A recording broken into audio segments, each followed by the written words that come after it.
Well, hello everyone. Thank you for joining me. I'm Danielle Pailly, and today I'm joined by Evan Grae Davis, a relationship marketing coach, an award-winning filmmaker and storyteller. Evan, thank you so much for being here with me today. Yeah, it's my pleasure. Looking forward to it. So, we met on LinkedIn as a mutual interest in coaching, and I happened to go to Evan's site to look at some YouTube videos and discovered, Evan, you did a whole interview about growing up in a cult. And for those who know me, I spent the first 19 years of my life in what was known as a doomsday cult. And when I was hearing your story, there was so much overlap between what I went through. And I'm like, we have to have a conversation and share more information with people who might be going through similar experiences, whether it was a cult, they grew up in a cult or not. So thank you again for being here. Yeah, my pleasure. So, because you grew up in that world, what did you think the outside world was like?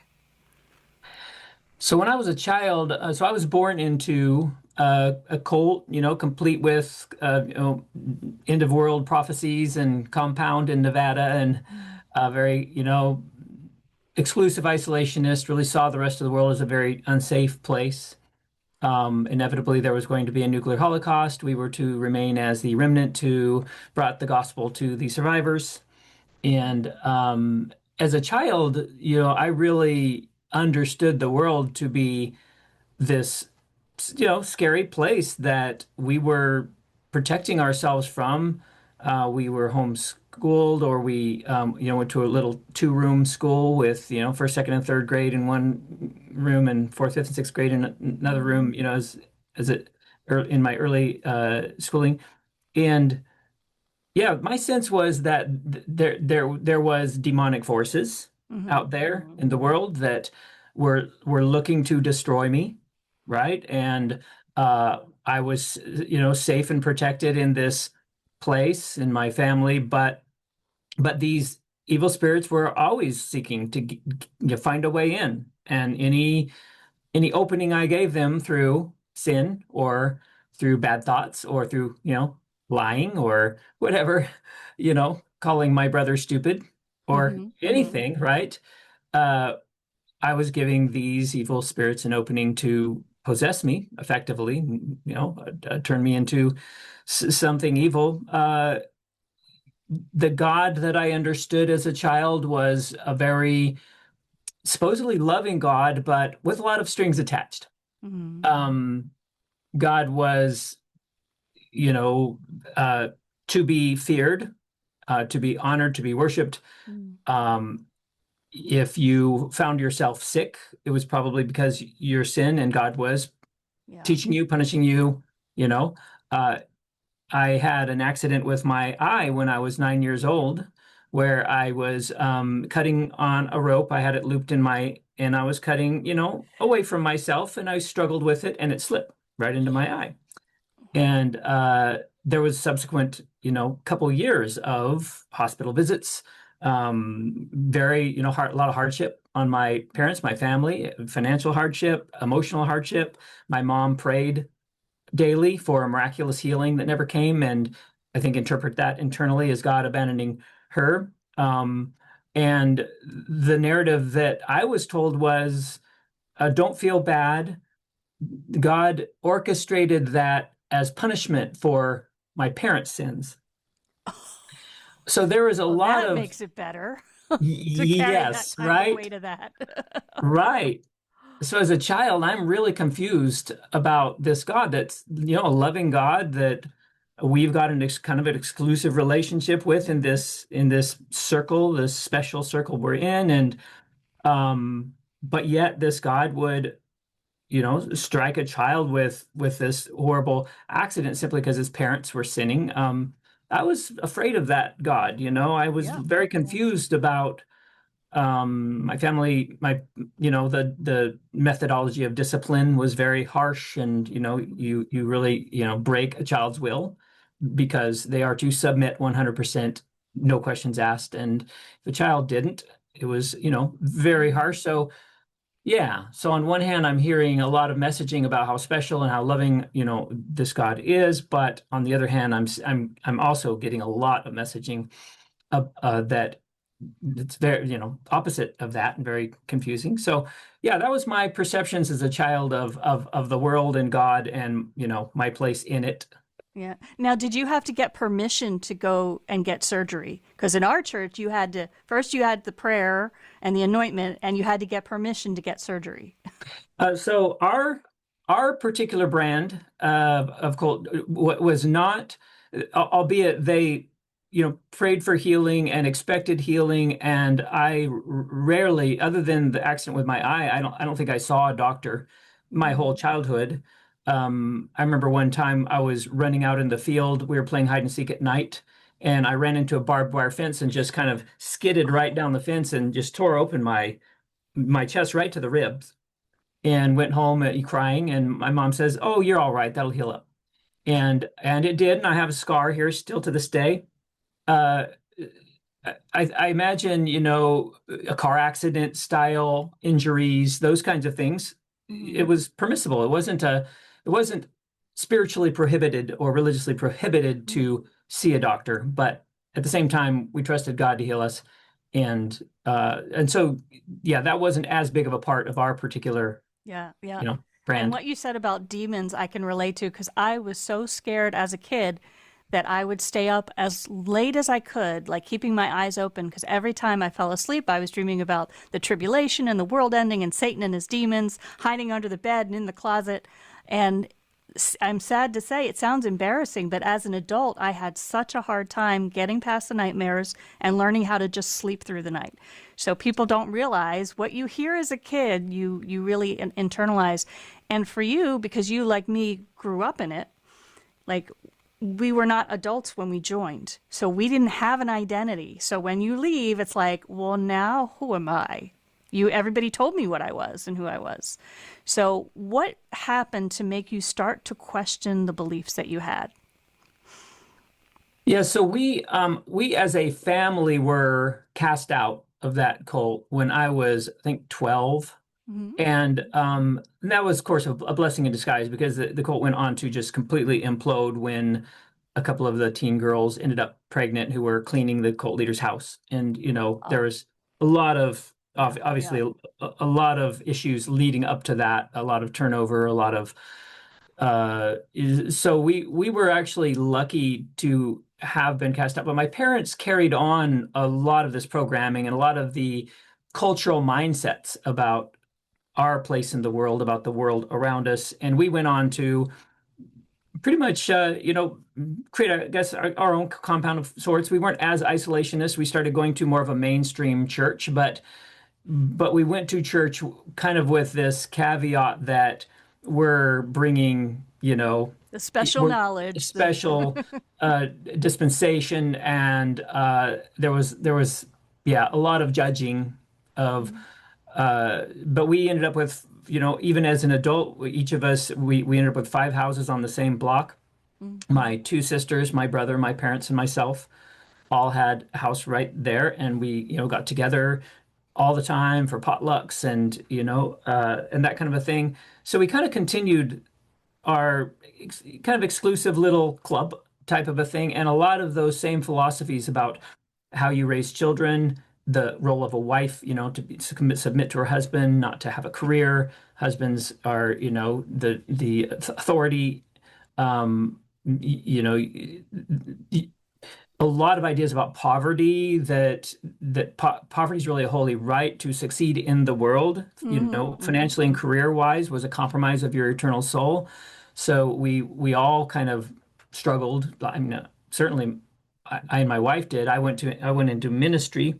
Early on, I got into cameras and started, creating documentaries and that kind of a thing for the church, for Christian ministries, for missions organizations that were going and bringing the gospel to the world. So Hmm. Hmm. I, started an organization, a nonprofit, helped to co-found a nonprofit that was all about going out and telling the story of the gospel being taken to the world. And I think it started when my wife married into this family. She had come from a divorced home. She, I think, really longed for a strong family community, and mine represented it as that. Mm. But she quickly, was in this pressure cooker of my sisters, my mom, and all the women in the community, bringing her into, how you be the right, the right kind of wife and mother. And she was just clinically depressed. For the first 10 years of our marriage, we had two children almost right away. And she was so unhappy, but he tried so hard to make it work. Just she's the type of person that just wants to do the right thing. It's so important to her. And I could see how unhappy my children were. Um, as I traveled, I started becoming, you know, I started I started experiencing things that made me really question whether we were really on the right track here. Um, for instance, we were filming a church plant in like Nigeria or Kenya or somewhere in Africa, and it was this beautiful expression of their culture. It was an early church. A bunch of beautifully costumed, people sitting under a huge tree, singing in indigenous harmonies, worshiping, right, worshiping God in their own indigenous harmonies. Is so beautiful. And then we went back a year or two later to do an update, and they built a shack of a church. They were wearing ill-fitted, Goodwill suits and dresses. They were singing, Western hymns and Western songs with this distorted sound system and speaking in tongues and flopping all over the place. And I'm like, something's lost here, right? This can't be God's idea, Right. right? God created those people and that culture. Why would he want to just Exactly. dismantle it? Yeah. Right. And I saw things like that over and over again and became increasingly unhappy. And, that road, once you're on it, I Mm. think it eventually led to, there was a lot of codependence in the family, a lot of power and control dynamics. My wife was miserable. Our kids hated going to church. So, when they were maybe 8 and 11, 8 and 10, something like that, we we stopped going to church, stopped requiring them to go to church, and then wasn't long after that we basically, separated from my family, moved away, and spent. I lost, my job, my career, everyone that I knew, all my friends that I'd worked Mm. with through 17 years of this career gone, my church Wow. community gone, my family gone. So we were cast adrift with really nothing, just all by ourselves, trying to figure out, okay, what of this do we want to keep? What we do we not want to keep? Mm. What do we still believe in? What do we want So to throw out? you were in a more mainstream church, but they were still ostracized you again. Like, Yeah, we were a member of a mainstream church, and the ministry I was, that I helped co-found and had built over 17 years at that time was also, it was a, evangelical fundamentalist, okay. very conservative Hmm. church, but it was more of a mainstream church, very large church. Mm. But I think, in the church in general, my experience has been anytime someone questions the status quo, you're immediately placed in this category of, backsliding, confused about, questioning your faith. I was wondering if that's how you guys got ostracized when you were 12. What Well, happened? that was my father. Yes, that was my father pushing back against a lot of you know, the problems that come with a hyper authoritative, cult leader who was taking a Mm. lot of liberties.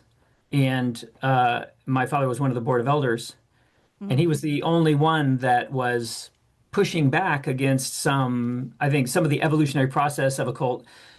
This cult leader particularly had, I think, a pretty significant mainstream ministry of evangelist. He was a tent evangelist Mm. up and down the coast of California and in the Midwest. Very successful ministry. A lot of families attached themselves to this ministry, including my parents who had a music ministry. They were his music Mm. ministry. Uh, and and at first, I think he had a very significant, mainstream ministry that I think did a lot of good. But as is often the case with power and Mm. success, comes a downslide into ideas. He got that idea that we needed to isolate, and the Holocaust was coming, and then it just went Yeah. down from there. And because my parents were involved with him early on, when he really had this legitimate ministry, they loved to be a part of. My father, I think, questioned a bit much, and ultimately too much. Yeah, yeah. So You can't have other people starting to question and think about the same things. exactly. So we were Yeah. demon possessed, and we had aunts and uncles and cousins and other family members that remained in that group and actually signed the letter to oust us. It was a very, very difficult time for my parents. As a child, I didn't know exactly why we were leaving, Mm, but there was just dark cloud over, the yeah. family, and yeah. And there was a couple things that really resonated. Number one, when you talked about money, and I had mixed messages. So I think that my parents at some point they were on the cusp of like something doesn't sound right because I was taught money's the root of all evil. So you want to get rid of it. And my dad, even though he grew up poor, became a very good businessman, made a lot of money, gave more and more to the church. Even as he's telling my mom, "We're going to lose our house. I can't afford this." Where it was always had that scarcity mindset, so I'll give more to the church to make sure we're okay. I don't know whether he was trying to buy salvation, whether there was some kind of communal narcissism there, like, here, let me give. But then, because they're telling us money's bad, so I grew up thinking money's bad. But at the same time, surprisingly, they thought we were going to go to the place of safety before I made it to college. Well, I was the only family member to go to college, and I was surprised that he supported that, me being a woman. But when I wanted to become an actress and go into music theater, he's like, "Oh, well, there's no money in that. You should go into business." And I'm thinking, isn't that what we're about? And having no money. The other thing that resonated when you talked about the role of women, I I don't know how old I was. I was a little kid. I vaguely remember my dad saying something that my mom should call him Lord and Master. I don't know what kitchen utensil, it might have been a pan, flew across the room, but she was not having it. So, in your household, did you believe that? Like when you got married to your wife, did you feel that you were like the strong man of the house and adopt those ways? Yeah, yeah. What I taught was that, the husband not only had authority, but he had responsibility. He was ultimately responsible for the happiness and the behavior of his wife and children. Mm. And if his wife was unhappy, it was because he was failing as a man and a husband. Oh. And so when my wife was so unhappy early in our marriage, I took that personally. I felt like this is my fault. I'm doing something wrong. I need to fix it. Mm. And fixing it was, pray harder, get into the Bible more, Mm. make a system that's making us miserable work. Uh, so yeah, my mom was my father's helpmate her entire life. They were married for over 60 years, and when he passed, 5 years before, 5, 6 years before she did, all of a sudden she found herself in this place where she had no purpose of her own. She had no sense of self. And I remember sitting down with her after my father passed and having this conversation. She's like, Evan, I really never even occurred to me that I could have ideas about what I want out of life. I was dad's helpmate, and my entire purpose was supporting him in his ministry, caring for the home, raising you kids. And she blossomed after he died. She blossomed into this. She was traveling and like living her best life for a while before breast cancer, finally caught up with her. But yeah, my wife was determined to make that work. She believed it that, and so she was going to college and studying when we met. She abandoned that. Mm. Immediately we had children. She homeschooled them. Uh, yeah. So that was something where there was a lot of pressure on men for the, Mm. happiness and behavior of your wife and children.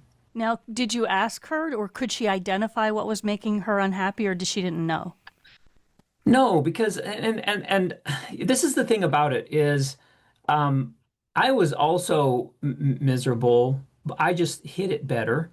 She didn't have my wife is a very honest person. She's her, she just wants to be the best person Yeah. she can be. Like if she leaves a store and realizes they gave her a nickel more than she should have in change, she'll Yeah. drive back to return it, right? Yeah. Yeah. And so both of us, I think, were in a place where we were looking around us, seeing everyone else seems to be making this work. No one else is talking about the struggles that we're feeling. And if you do talk about them, you're immediately everyone's project you're immediately put in this one down position of, oh, we'll pray for you. We need to bring you Oh, under yeah. the men. The men will you'll get together, and suddenly you're placed in this position of there's something wrong with you that we all need to fix, and you need to pray harder. You need to get into the word more. You need to. So you just learned early in life not to talk about if you were unhappy, if something didn't feel like it was working, you just didn't talk about it. And I think everyone was struggling to make this work. Everyone was looking around thinking everyone else is making this work. And I think my wife was there where the women seemed to be so joyful and happy and they were keeping their children under control. We had a daughter who was super strong-willed and was never going to be brought under control. So, and I felt the same way up to the point that we left. My whole life, I thought something's fundamentally wrong with me. God exclusively doesn't love me or doesn't talk to me, doesn't, everyone's talking about God, feeling his love, feeling his spirit, hearing his voice.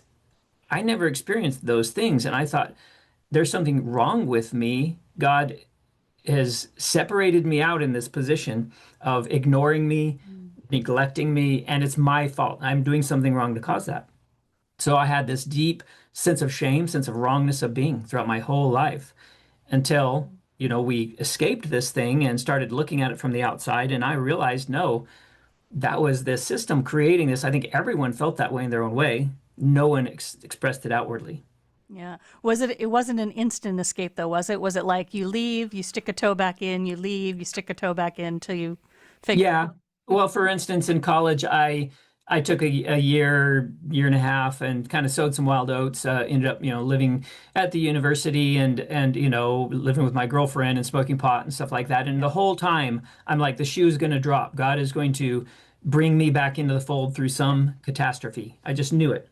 And ultimately, I had a bad motorcycle accident, and it was someone else's fault. They just pulled it right out in front of me, but that was the shoe that dropped, and now it's time to go back, or I'm going to get more of this. And so I went back, hook, line, and sinker, and I wish that I would have, stayed away. And ultimately, the life I have now is amazing. Maybe I wouldn't be where I'm at if I hadn't gone through all of that, but I wonder how different my career, say, would have been if I would Yep. have gone Yeah. into a secular expression of, working with cameras rather than, the full-time ministry thing, all of that. Mm. So I remember when I left, and similarly, at first I rebelled. When I went to college, I moved to NYU. I was drinking, smoking, which didn't last long because I got bronchial pneumonia, because apparently that was not very good for me. Got a tattoo, I didn't want to hear anything about God. And then for me, the way back was not something tragic happening. It was me feeling like I know something's out there. And so then I started exploring every religion and taking courses on everything to figure out what I believe. So there was a dismantling and then adopting new beliefs. What was that process like for you? Yeah, when we finally broke away, my wife and I pretty much just started from scratch. We had long conversations about um, really naming all of the codependency and the toxic Mm. religion and all of those things. How did they actually manifest in our lives? What did we, what didn't work? What did work? And both of us both of us maintained a desire for a higher power, right? I love the idea of a creator who made the universe and created me with a purpose and is loving God who's providing and protecting. I loved all of that part. I wanted that part. Yeah. So we spent years, you know, just obviously we cold turkey stopped, going to church, stopped Mm. all of the behavior, feeling compelled to have to read Mm. the Bible, feeling compelled to have to pray, feeling compelled to have to ask forgiveness for sin every day. All those things. We just Mm. stopped cold turkey and spent some time just nothing. But as we rebuilt it, both of us, again, wanted God to be in our lives. So who is that God? I came to the conclusion that, any God that can create the universe and I would imagine as a father God would would be capable of meeting a child, spiritual child where they're at. If I have perceptions about God, and growing up, God was a very rigid. You had to address, think of God in very specific ways, fear Him, all of these things. He's authoritative, to be respected, honored, worshipped. It wasn't a relationship. It was a very authoritative, you know. I wanted a God who was like a father, who, like me with my children, if they didn't address me as I wanted to be, I'm not going to punish them. I'm going to teach them what a respectful way to address, someone, like sir, ma'am, thank you, being polite, or whatever those kind of things. If God wants me to perceive Him in a certain way, it's His job to train me in that, to show me, or He doesn't care. And I came to the conclusion He doesn't care. He's going to meet anybody where they're at. And so, yeah, it was years of dismantling and rebuilding our faith in a form that, felt right, that wasn't so toxic and wasn't so. And frankly, I think the closest thing to church, we attempted a few times to go back to church because we missed the community, and we thought, well, this really liberal church over here, this church that's Yeah. has gay ordained ministers and all Yeah. of these Yeah. kinds of things, has got to be a place of love, and we found the same power and control structures there. We found the same, you have to fit, you have to fit our mold in order to be a member, be a part. There wasn't the freedom that I expected, and it just, we never found an institutionalized church community that didn't have those fundamental components of power and control, and one up, one down, belonging or not belonging, Mhm. Mhm. needing to fit their mold before you're accepted. But we did find in a 12-step program, ironically enough, called Adult Children of Alcoholic and Dysfunctional Families. So Mm. it's kind of a spin-off of AA and Al-Anon, but it's designed for folks who may have not had any kind of alcoholism in their past, but they had a lot of family dysfunction, and religious abuse was one of their pillars. Yes. Yeah. And we found in that community, a community of people that were on a journey, very honest and vulnerable, really real about their struggles, giving us permission to be real for the first time ever in a community. And meetings, so to speak, being able to go to church in a setting where there's no pastor, no hierarchy, no one Yeah. above anyone else. Everyone's equal. You're to share your own experience. You're never to crosstalk or to teach someone else. Oh, Yeah. you should Yeah. just do this. If you just did that, your problem would go away, right? And that's where we found really our church community, and it's been phenomenal. We're a member of that community to this day. A lot of social components there that we missed from being a part of a community. That's where we found our balance. And it's nice to talk to people who are not judging you, not coming at it like you're broken, there must be something wrong, and just allowing you to be yourself and work through the things in a safe space. And believing, Exactly. because you also probably had to learn how to trust your decisions. For years, I didn't trust any, I always had, what do you think I should do? What do you think I should do? I didn't trust my own decisions for the longest time. Yeah. Do you feel like you lost time? Because I tell people that I felt like I was about 10 years behind socially in my career and everything, and it took me forever to feel like I caught up. Did you have that sense as well? Very much so. Yeah, as a child, of course, we didn't go to public schools except for a couple years, in junior high, and then in high school we moved to Tucson, Arizona, because my grandparents were still here and they were having a lot of health issues, and we moved here to help take care of them. And I was thrust as a sophomore in high school, thrust into this huge public school. I had no idea what popular culture was, what the TV shows they were watching, Yeah. popular music. I was a social misfit, Mm. and I felt so out of my element. And it took a couple years, finally, my senior year, because I was involved in band and music and I was a very good instrumentalist. I finally found a place, just because of the respect, I received within that band community. And I think by my senior year, maybe I started kind of finding myself, Hmm. but academically, so far behind, Yeah. struggled through, barely passed most of the academic courses. Art and music, I was phenomenal. But yes, it took me years, I feel like years, to to get to a point where, and even then, I don't think it was until the last 10 years that I had compulsive people pleasing. So my Yes. mom actually told me once, she said, you know, before the accident with your eye, you were just trouble. You're underfoot. You're constantly being foolish. You're constantly in trouble. And I remember that I was. Yeah. Um, but after the accident with my eye, I think as a child, I saw the hardship I was creating my parents. I heard this narrative that I was being used, you know, to punish them. I think I made a vow at that time. I'm never going to be the source of this kind of Oh, trouble for anyone ever again. And my mom said, you know, after your eye, you were the perfect child. You never got in trouble. You were just the sweetest, you most submissive, most compliant.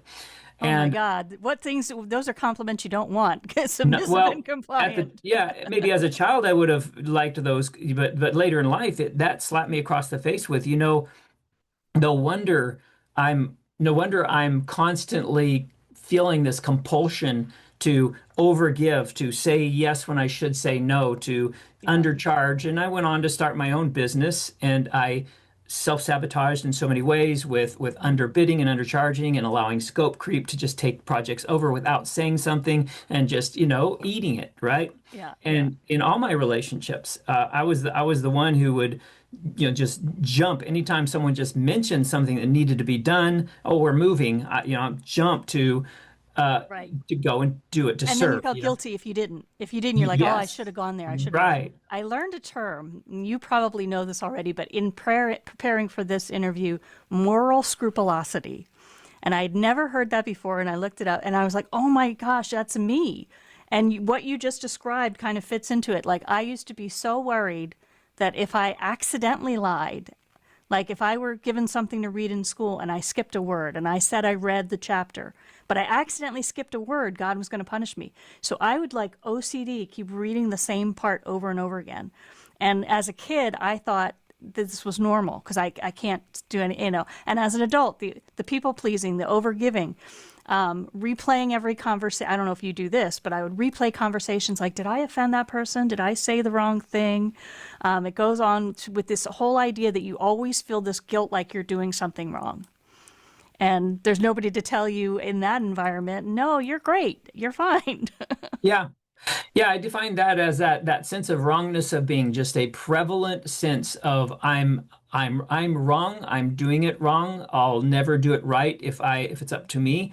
So I ended up just emulating other people. I just looked at other people and just tried to act like and really became this chameleon in a way where I just, you know, even with my business, I just looked at someone else who was successful in it and I emulated and copied them. Hmm.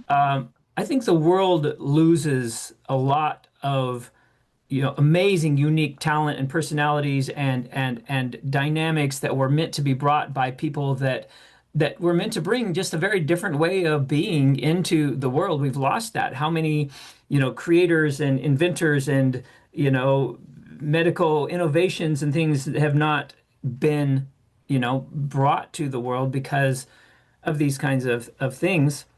It wasn't until, like I say, probably in 2013 is when I was, you know, really kind of fired from that Hmm. ministry that I Hmm. worked for 17 years because I was just questioning too much.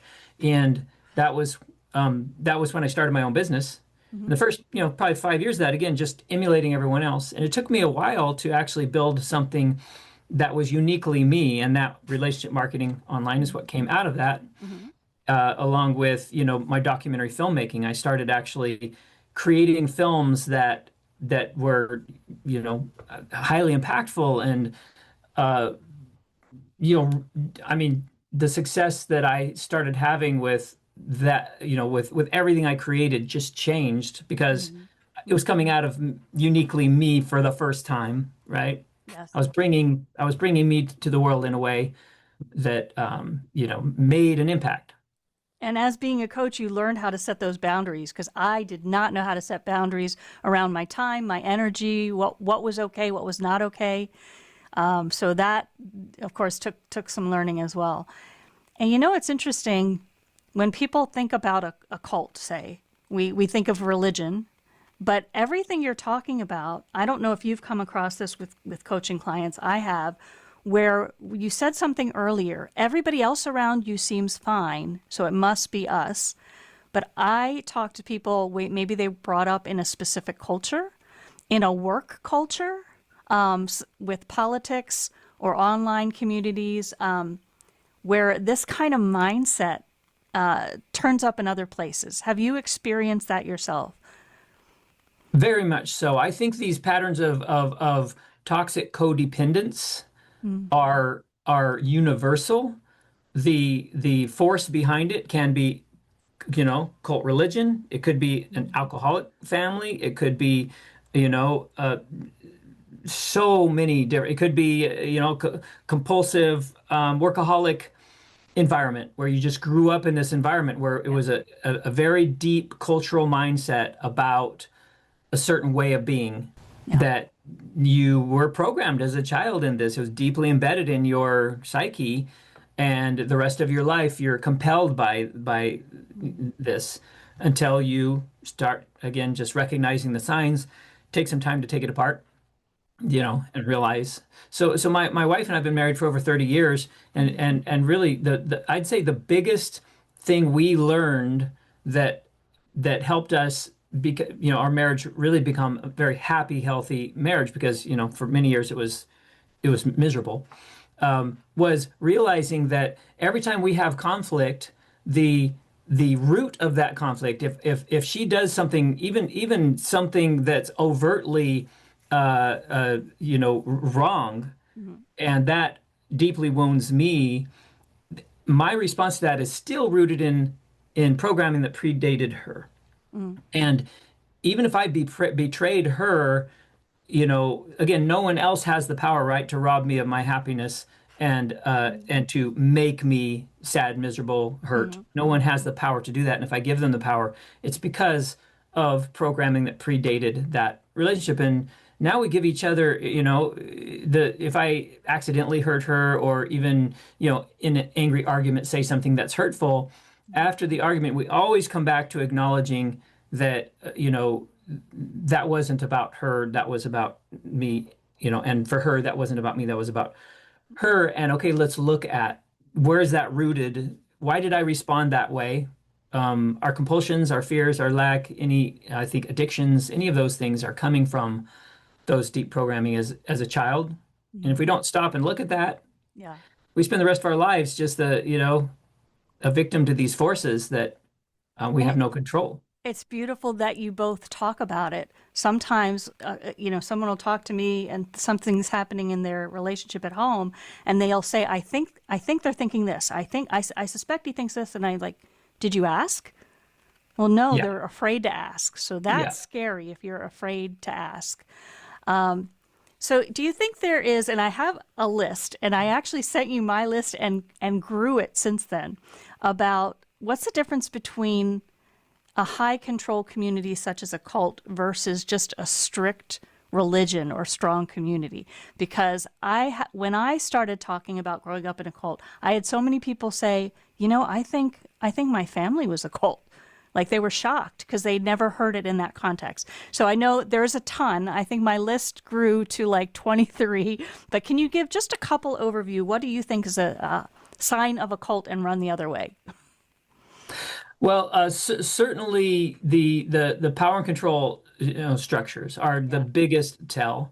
There may or may not be an individual charismatic cult leader. It may be more of a throughout the community. There's these dynamics of power and control where Yeah. we're compulsively needing to control our environment and everyone else around us in order to be safe from, the Holocaust, from Yeah. Satan, from whatever it might be. And it could be non-religious. It could be, safe from, I think there are families that have cults around. You have to go to college and get this prestigious degree. You have to work your fingers to the bone throughout childhood to qualify to get into an Ivy League school in order to get this prestigious degree and carry on the family legacy, and get a job in this prestigious upper level and represent. And if you don't, there's this similar compulsion to a religious fear of God, of reprisal, of whatever, that we're going to lose this status in the world, or this internal idea about our family. So there could be, any number of different drivers behind it, but it's fundamentally those systems of power and control around a particular identity. Yeah, which you're not allowed to question at all. Absolutely, yes. Why do you think people are drawn to a cult? Something drew my parents into it. Actually, my dad and my mom just kind of went along. Is it a sense of belonging? Is it a sense of purpose? Do you think it's specialness? I think people are drawn to cults who maybe perceive somehow in their background, childhood, family, whatever it might be, a lack of belonging, a lack of structure, something's missing that they perceive to be prevalent in this community. And a lot of times it is just community. Maybe they came from a broken home, a divorced, family. Maybe they had a lot of rejection, and this cult, welcomes them in. I know Christian, Yeah. the religious organizations tend to be have a sense of, very welcoming, very structured. You're now a member of this family. We love you. We're going to help care for you. Obviously that ends up coming with a lot of strings that Yes. ultimately end up, presenting themselves. But I think that's the biggest thing, is a sense of belonging, a sense of structure, sense of something I'm missing that this community has that I can Yeah. I can get by joining. Now I'm curious, and this is purely my opinion from observation, how many cult members, or excuse me, cult leaders share qualities with narcissists. This sense of, I am special and I am leading you, and they're so sincere in it. I've always gotten a sense that the people in charge are not faking it like they're not manipulating because they think they're doing God's work. I think they know what they're doing, but that's just my opinion. What do you think? Well, I mean, in my case, I really believe that our leader believed 100% Mm, that he was called by God, he was chosen, he was set apart, he had a unique place in the world, that he deserved everyone following him, hmm. submitting to his authority, honoring and respecting him. I mean, short of putting a throne up in front of the church, he was the king. Yeah. And everyone treated him that way, and his family was royalty, and elders in the group were royalty. My family were part of the royalty because my father was a highly respected elder, and my parents were up in front doing the music ministry all the time.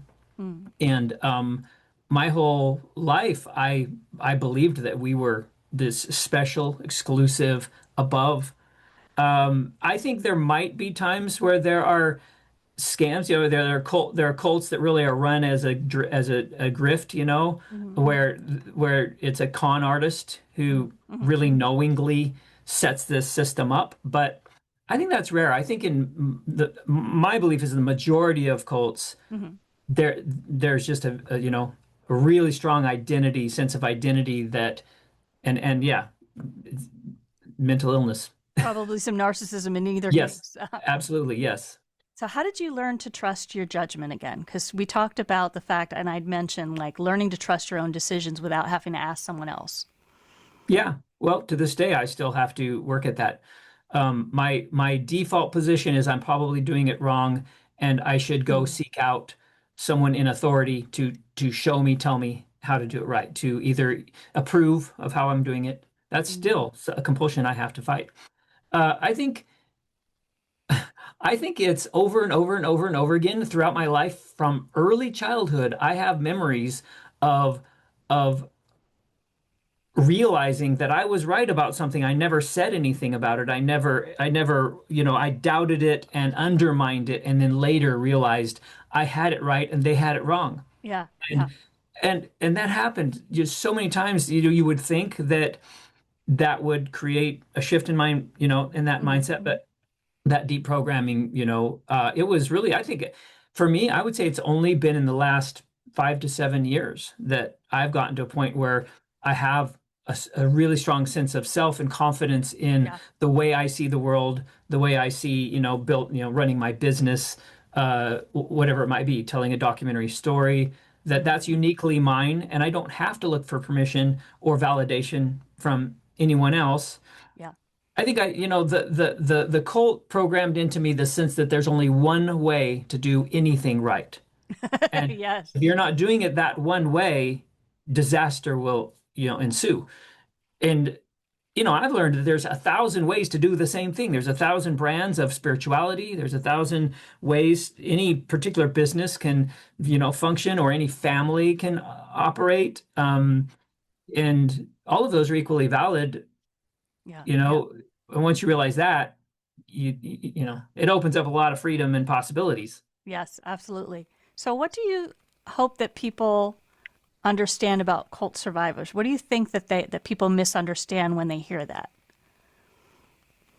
Um, Yeah, I think people who have not experienced that or something similar in their own lives, as far as being part of some type of power and control structure, um, I think a lot of times they write off cult people that get trapped in cults as, weak, Mm. or stupid, or Yeah. Yes. vulnerable, naive, all of these things. I think until you experience it, you don't realize Yeah. just how real, and very intelligent people that can be entrapped in these systems, because it's they perceive it as providing a missing piece of their puzzle, that they need to be a whole person.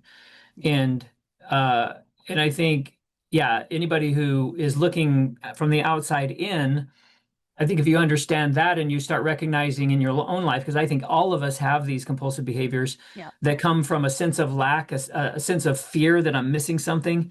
And you may have never, that may have never translated into, being in a cult for you, but it Yes. is translating into, overeating, compulsive, substance abuse, Hmm. sexual addiction, pretty much, gambling. Any kind of addiction like that is the same thing. We're looking to something outside of ourselves to fill something that we believe is missing, and as a result, that thing is ruling our life Mm. in a way. I think there's very little difference between those Yeah. Yeah. two.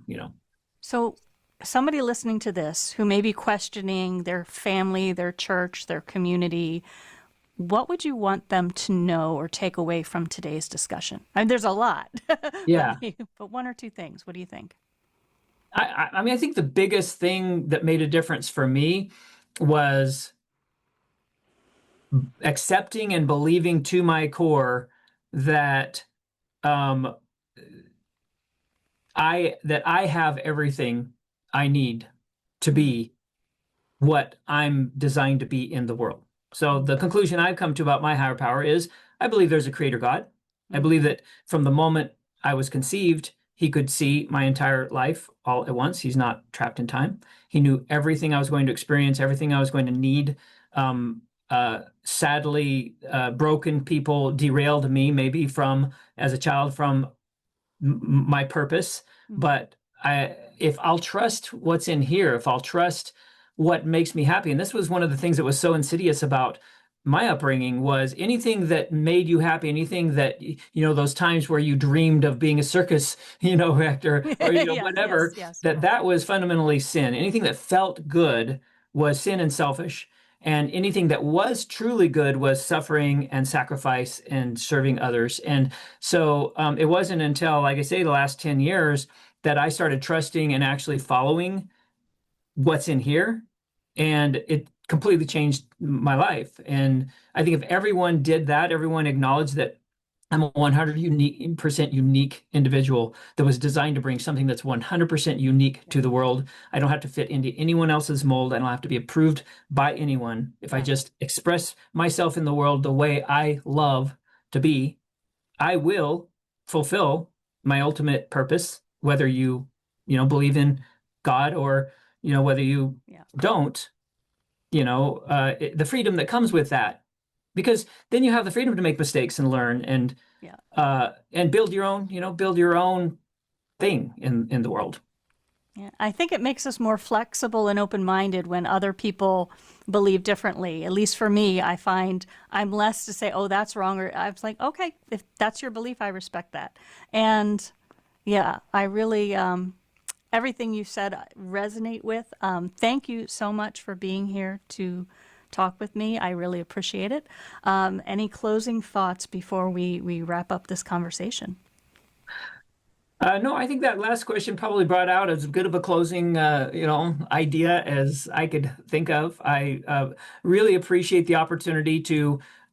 You're the second podcast I've had the privilege of unpacking this in, and I've only very recently, because of my mom finally passing Mm. about 6 months ago, I've only recently started talking about this publicly, and I'm starting to actually release into my content strategies online. I'm actually starting to release this story, my cult upbringing, mindset, um, sharing a lot of mindset things and what's around that. So you're giving me an opportunity to flesh that out. I really appreciate that, and And I I'm looking appreciate your forward to. honesty and openness. The first time I spoke about it, maybe a decade ago, it felt really weird after because I thought other people in the world were going to judge me for the experience I went through. So it was really, there was like a shame attached to it. And it took me a really long time, as a whole other discussion on forgiveness, to realize that, like, you've probably come to this conclusion now.